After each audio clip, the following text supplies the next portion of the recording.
¿Qué hace el Espíritu Santo por nosotros, amados? ¿Qué es la obra primordial del Espíritu Santo a favor de la humanidad perdida y a favor de la Iglesia? La obra es, ya la hemos aprendido por medio del estudio de los textos en el Evangelio según Juan, palabras de Cristo mismo.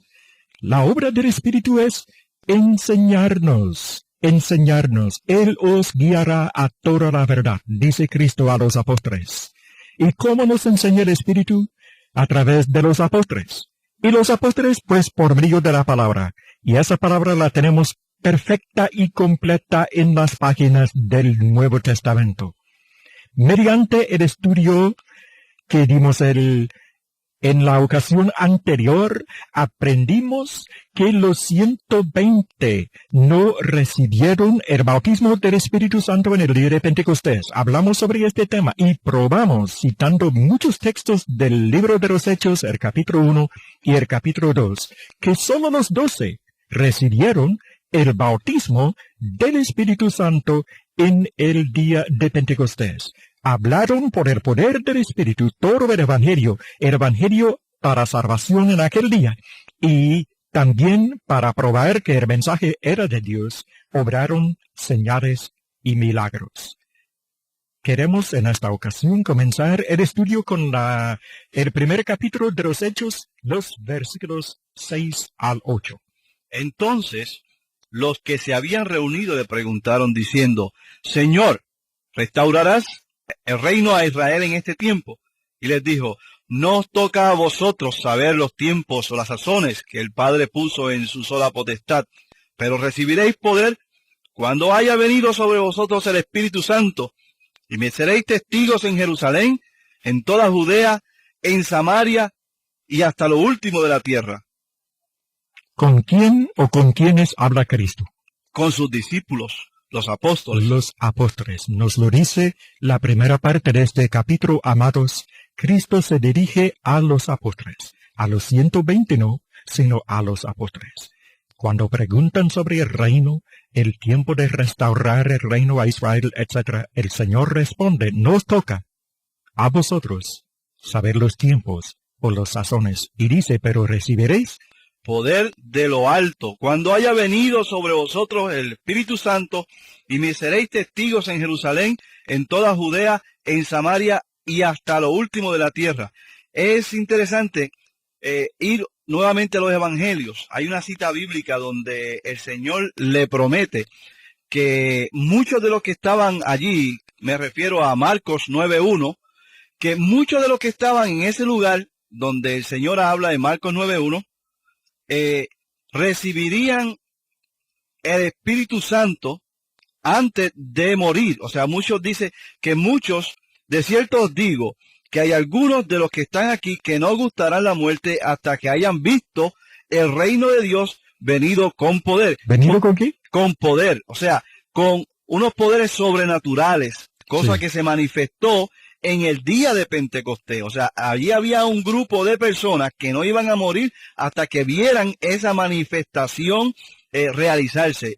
Y aquí vemos entonces que el Señor Jesucristo le promete a los apóstoles que iban a recibir poder cuando cayera sobre ellos el Espíritu Santo. Se cumple entonces esa profecía. Pero hay algo más allá, más interesante aún, y es que les dice a ellos, sentencia, que ellos les serían testigos de Jesucristo en Samaria, en Judea y hasta lo último de la tierra. Pero esto no significa que los discípulos de Jesucristo se iban a llamar testigos, porque no hay ningún tipo de relación en la Biblia o cita donde se le llamara a los discípulos testigos de Jesucristo, y mucho menos testigos de Jehová. Porque entonces se dice en las Escrituras que el único testigo que tiene Jehová es Cristo mismo. Y nosotros no podemos compararnos con Cristo, ni somos Cristo. Somos testigos porque testificamos de nuestra vida, de lo que leemos. Pero estos apóstoles serían testigos oculares, que serían verdaderos testigos de Jesucristo, porque estaban viendo las cosas y hablaban sobre lo que habían visto hacer a nuestro Maestro. Por eso es que Juan dice que las cosas que están escritas en el libro están para que nosotros creamos y creyendo tengamos vida eterna. Esos testigos verdaderos de Jesucristo son los que nos han traído, como muy bien usted aclara anteriormente, nos han traído estos sucesos para que nosotros verdaderamente creamos que Jesús es el Hijo de Dios y así tengamos vida eterna. Excelente, muy importante. Los apóstoles y solo los apóstoles eran testigos en este sentido. Testigos. Me seréis testigos en Jerusalén, en Judea, en Samaria y hasta lo último de la tierra, que en aquel tiempo llevaron el mensaje hasta lo último de la tierra, y se refiere Cristo y habla él solamente con los apóstoles. Solamente con esos son los testigos verdaderos del Señor, los testigos de Cristo, oculares de él, como nos dijera el hermano Santos. Hermanos santos y amados que nos escuchan, ciertamente los apóstoles ocupaban un lugar importantísimo en el plan de Dios para establecer la iglesia y revelar la verdad. De hecho, en este mismo capítulo del 1 del libro de los Hechos, cuando los apóstoles que quedaron 11, ¿no?, después de la muerte de Judas Iscariote, Correcto. iban a escoger a otro para tomar el lugar de Judas Iscariote. Había la necesidad de eso. Sí, eso había que hacerlo según las Escrituras. Cuando iban a cumplir con esa necesidad de elegir a otro que tomara el lugar de Judas Iscariote, había unas exigencias. Una exigencia. O sea, no podía ser cualquiera de aquel grupo que en ese día habían como 120. Ujú. Que dice la palabra, Sí. no 120 específicamente, sino un número aproximado, Más o menos. Por eso no podemos decir enfáticamente los 120, porque eso es un error añadido a otros errores relacionados con ese tema, ¿no? Pero había unas exigencias y unos requisitos que no podemos pasar por alto. Hay un grupo en Estados Unidos que falsamente alegan tener unos apóstoles de Cristo. Y contradicen las escrituras en este sentido, porque hay unos requisitos, según hemos visto, y veremos cuando leamos el capítulo 1, versos 12 en adelante. Comenzando con el 21 del capítulo 1, ¿no? Correcto. Donde tenemos el relato. Vamos a ver las cualificaciones para obispo, para apóstol, digo, que tomara el lugar de Judas Iscariote. Es necesario, pues, que de estos hombres que han estado juntos con nosotros todo el tiempo, que el Señor Jesús entraba y salía entre nosotros, comenzando desde el bautismo de Juan hasta el día en que de entre nosotros fue recibido arriba, uno se ha hecho testigo con nosotros de su resurrección. Testigo con nosotros. Testigo Ocular, porque Sí. dice que dice desde el tiempo en que el Señor entraba y salía de entre nosotros, comenzando desde el mismo bautismo de Juan, cuando el Señor fue bautizado, allí tenía que estar todo el mundo. Y aunque habían como 120 personas, solamente dice la palabra que señalaron a 2. José Barsabás, que tenía por sobrenombre Justo, y a Matías. Comenzando desde el 22 dice, comenzando desde el bautismo de Juan, es decir, la persona que pudiera ser apóstol tenía que haber visto el bautismo de Cristo en el río Jordán, ¿no? Correcto. Eso se sobreentiende. Sí. Comenzando desde el bautismo de Juan el Bautista, hasta el día en que de entre nosotros fue recibido arriba. Eso nos demuestra, hermano Shapley, que en el siglo XX no pueden haber apóstoles de Jesucristo. ¿Qué dice usted, hermano, que no puede haber? No puede haber ni uno porque por las leyes naturales, Dios es un Dios de orden, no es un Dios de confusión.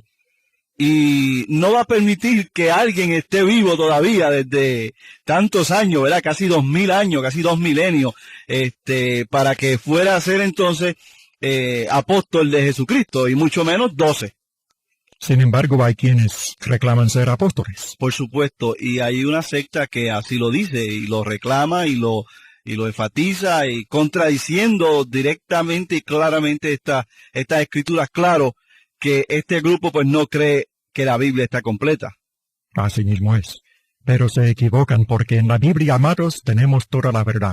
En aquellos tiempos del primer siglo, amados, hubo falsos apóstoles. Se habla de falsos profetas, pero también es interesante observar en la segunda de Corintios 11:13 que hubo en aquel tiempo falsos apóstoles.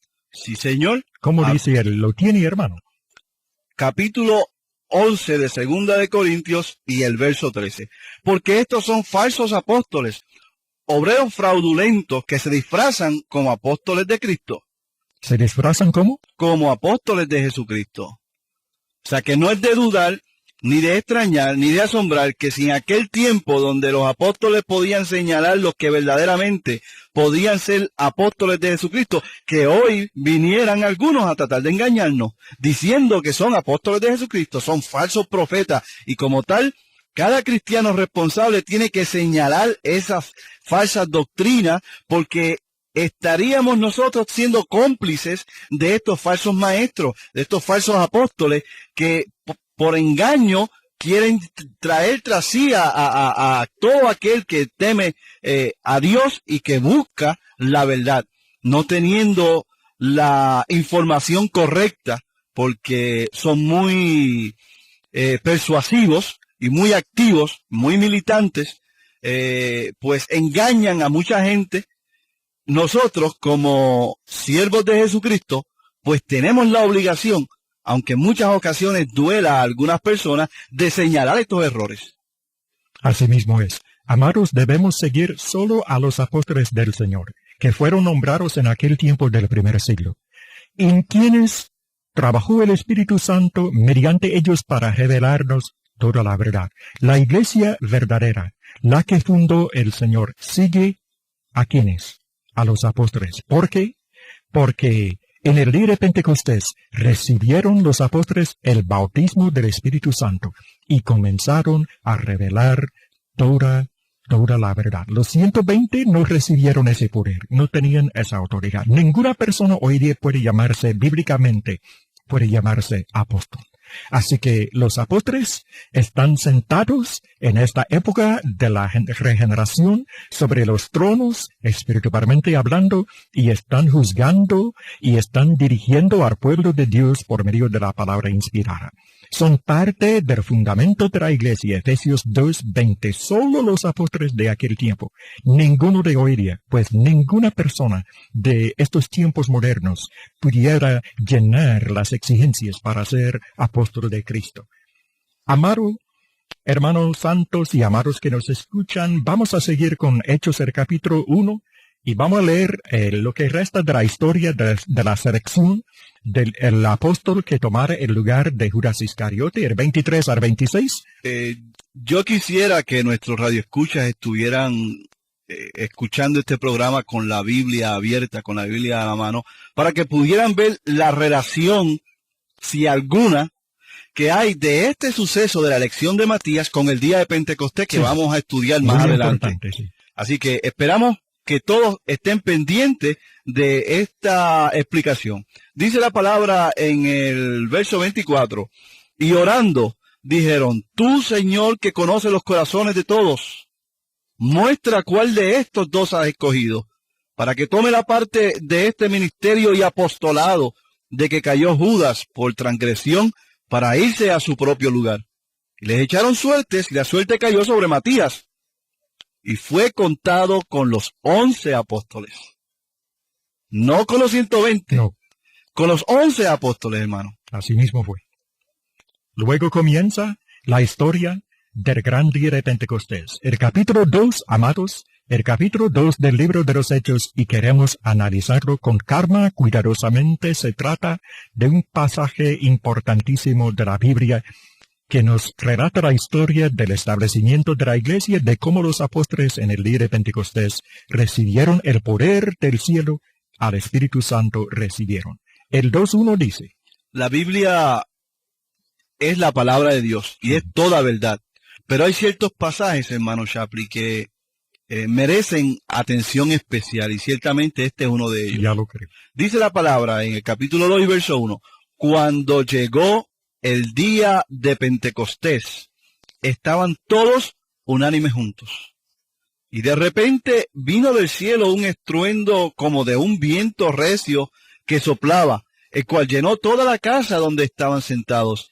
Y se les aparecieron lenguas repartidas como de fuego, asentándose sobre cada uno de ellos. Y fueron todos llenos del Espíritu Santo y comenzaron a hablar en otras lenguas, según el Espíritu les daba que hablasen. El 2.1, volviendo al principio del capítulo, para analizarlo palabra por palabra. Cuando llegó el día de Pentecostés. La palabra Pentecostés quiere decir, en aquel idioma original en que se escribió este pasaje, quincuagésimo. ¿Quiere decir, hermano? Se refiere a 50 días después de la Pascua. Sí. Se celebraba la fiesta de las primicias y se contaban esos 50 días. Y nosotros hacemos un recuento, como hicimos el día anterior, en el estudio anterior, que el Espíritu Santo cayó 10 días después de la ascensión y Jesús estuvo después de su resurrección 40 días. Entonces significa que tenemos los 50 días. 50 días, el día de Pentecostés, por eso se llama día de Pentecostés. Esto me trae a la memoria el hecho de que a los discípulos de Jesucristo nunca se les llamó por ese nombre. Esto era una fiesta judía, por lo tanto, nosotros no tenemos ningún tipo de participación ni relación con ese día o con esa fiesta. Con ese día en particular sí, porque es el establecimiento de la iglesia del Señor, pero no con la fiesta que se celebraba en ese día. Y eso hay que entenderlo, porque ningún pasaje bíblico aprueba que nosotros, los discípulos de Jesucristo, los cristianos, tomemos para nosotros un nombre de esa fiesta. No nos conviene. Claro que es no. una fiesta judía que se celebraba no una sola vez. Me parece que muchos tendrán esa equivocación también, pensando que Pentecostés fuera a celebrar una sola vez, pero no fue así.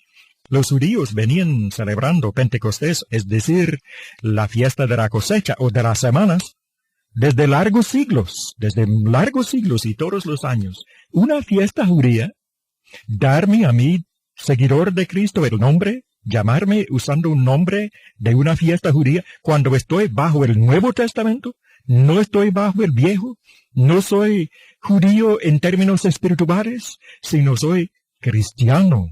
Somos cristianos. ¿Por qué honrar al Antiguo Testamento? ¿Por qué darle tanta importancia? ¿Por qué honrar una fiesta judía? Si somos miembros de Cristo y vivimos bajo el Nuevo Testamento, que es el pacto, amados, que comenzó a estar en vigor en el día de Pentecostés. Es bien importante que nosotros podamos leer la cita bíblica de Colosenses, el capítulo 2 y verso 16, cuando dice: por tanto nadie os juzgue en comida o en bebida o en cuanto a días de fiesta, luna nueva o días de reposo, todo lo cual es sombra de lo que ha de venir, pero el cuerpo es de Cristo. Por lo tanto, todo aquello pasó. ¿Por qué seguir trayéndolo como si fuera vigente en el día de hoy para darle gloria a esa fiesta judía que Cristo la clavó en la cruz? Sí, ¿por qué? A quien debemos dar gloria siguiendo su nombre es a Cristo, al Señor, llamándonos entonces cristianos. Nada más, Amén. ni nada menos, porque no lo necesitamos. Tenemos en Cristo la plenitud de todo lo que necesitamos. Muy bien. Pentecostés. No debemos darnos ese nombre como seguidores de Cristo, pero ¿por qué escogió Dios el día de Pentecostés para estas obras tan importantes? De revelar la verdad, de mandar al Espíritu Santo sobre los apóstoles. Indudablemente, porque en aquel día había centenares de miles de personas de otros países presentes en Jerusalén. De acuerdo con la historia, amados, muchos judíos de otros países llegaban a Jerusalén para celebrar la Pascua. Se quedaban los 50 días después de la Pascua para de una vez celebrar otra fiesta importantísima del pueblo judío, que era la fiesta de la cosecha, que en este pasaje se llama Pentecostés. Así que por esa razón, obviamente, Dios escogió ese día. Más abajo lo vamos a ver, que había en Jerusalén en aquel tiempo personas de muchos países distintos, como 15 países que se nombran, etcétera, etcétera. Veremos que indudablemente por esa razón fue escogido ese día. Sí, definitivamente es el momento en que Dios utiliza a todos aquellos que le temían para esparcir esa semilla por todo el mundo. Sí, señor. Porque fíjese que aquí menciona todos los países de donde había gente y podemos leerlo. Dice, había partos, medos, elamitas y los que habitamos en Mesopotamia, en Judea, en Capadocia, en el Ponto y en Asia, en Frigia y Panfilia, en Egipto y en las regiones de África, más allá de Cirene. Y romanos, aquí, residentes, tanto judíos como prosélitos, cretenses y árabes, les oímos hablar en nuestras lenguas las maravillas de Dios. De modo que cuando estas personas fueron a sus ciudades, a sus países, llevaron el mensaje. Y era una forma excelente, como todo lo que es de Dios, para comenzar a abrir el reino de Dios, que es la iglesia. Sí, la providencia de Dios la vemos funcionando a través de la selección de este día en particular, el día de Pentecostés, para comenzar la obra de la iglesia y la proclamación del Evangelio. Dice, volviendo al 2:1, estaban todos unánimes juntos. ¿Quiénes? Los apóstoles, por supuesto, los que moraban allí. Estaban todos los apóstoles, amados. No se habla de los 120, ya lo hemos dicho y lo hemos probado. Estaban todos los apóstoles. Gramáticamente esta frase se refiere a la última parte del capítulo 1, y en la última parte del capítulo 1 se habla solo de los apóstoles. Así que en el 2:1, cuando dice estaban todos unánimes juntos, se refiere a los apóstoles. Y en el 2 dice, de repente vino ¿de dónde? Del cielo. ¿Un qué? Un estruendo como de un viento, no que era un viento, es como un ruido como de un viento que soplaba, el cual llenó toda la casa donde estaban sentados. Este estruendo no vino de parte de los 120. No, jamás. Dice que vino del cielo. Dice que vino del cielo, no vino de parte de los apóstoles. No, No. tampoco. Y dice en la última parte del 2 que llenó el templo. La casa, La hermano, casa, la casa. Dice la casa donde estaban sentados. La casa, ¿cuál casa sería? Donde ellos moraban, obviamente. Ya lo hemos leído en el capítulo 1, donde moraban los apóstoles en el aposento alto. Así que el Espíritu Santo se manifestó en aquel día, primero en el aposento alto, en la casa, donde estaban los apóstoles sentados, temprano por la mañana, bien temprano.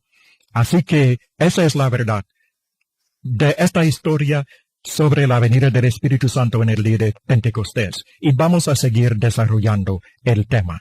Gracias por habernos escuchado en esta conferencia.